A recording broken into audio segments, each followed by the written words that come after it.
আপনারা ভালো আছেন? এই বাংলাদেশের মানুষ ঠিক 1 বছর আগে এই জুলাই মাসে আমরা জীবন দিয়ে বাংলাদেশ থেকে হাসিনাকে উৎখাত করেছি।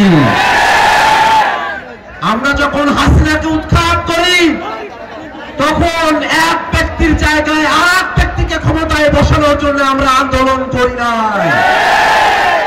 বাংলাদেশের রাষ্ট্র কাঠামো সংস্কার হবে, বাংলাদেশের সকল প্রতিষ্ঠান জনগণের হবে, বাংলাদেশের সকল মানুষের নাগরিক অধিকার আর মানবিক মর্যাদা প্রতিষ্ঠা হবে। এই কারণে আমরা 24-এর অভ্যুত্থানে আমরা অংশ নিয়েছিলাম।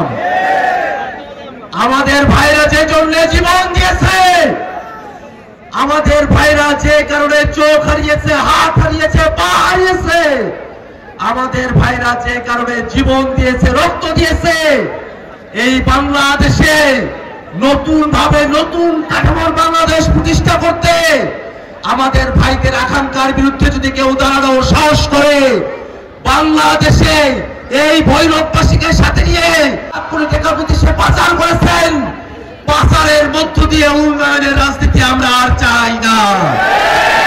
এই বাংলাদেশের মানুষেরা, বাংলাদেশের হিন্দু, বৌদ্ধ, মুসলমান, খ্রিস্টান, এই বাংলাদেশের সকল ধর্মের মানুষ, সকল লিঙ্গের মানুষ, আমরা সকলে মিলে যে নতুন বাংলাদেশ নির্মাণ করতে চাই, এই নতুন বাংলাদেশ নির্মাণ করতে হলে এই ভৈরবের প্রতিটি ঘরে ঘরে জাতীয় নাগরিক পার্টি এনসিপির বার্তা পৌঁছে দিতে হবে।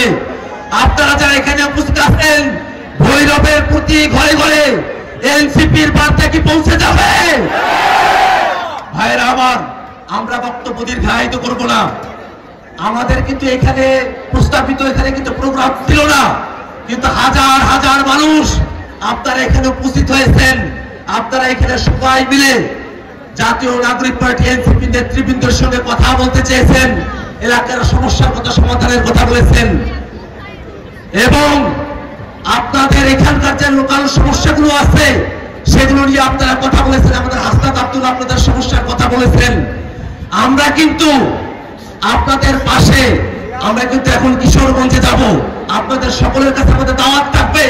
আপনারা এই হাজার মানুষ আপনারা কিশোরগঞ্জের থেকে মুভ করবেন, সেখানে আসবেন, এবং আজকের এই সমাবেশে কত সময় যারা অক্লান্ত পরিশ্রম করেছেন, জাতীয় নাগরিক পার্টির নেতৃবৃন্দ, জাতীয় যুব শক্তির নেতৃবৃন্দ, আমাদের ছাত্র ভাইরা, আমাদের শ্রমিক ভাইরা, বৈষম্য বিরোধী ছাত্র আন্দোলনের ভাইরা এবং আপামর জনতা, গোটা ভৈরববাসীকে জাতীয় নাগরিক পার্টি এনসিপির তরফে আবারও সাদর সম্ভাষণ জানিয়ে আমি আমার বক্তব্য এখানে শেষ করছি।